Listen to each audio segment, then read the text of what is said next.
കാട്ടാനകളുടെ പ്രശ്നം കഴിഞ്ഞ് രാത്രി 2:30 വീട്ടിലെത്തി കതകടച്ച് കിടന്നതാണ്. പെട്ടെന്ന് വീടിന് ചുറ്റും നായ്ക്കൾ നിർത്താതെ കുരയ്ക്കാൻ തുടങ്ങി.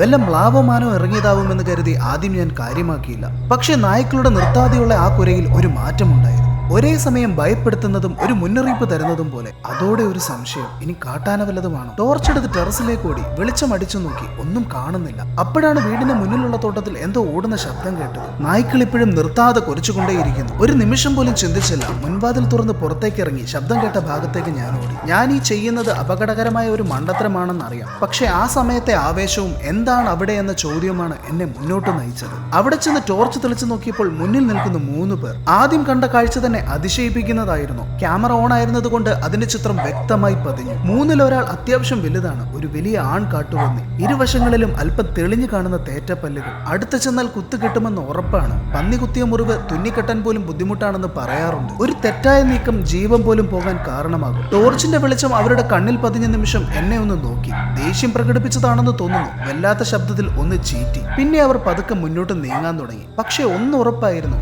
ഈ തോട്ടം വിട്ട് അവർ പോകില്ല.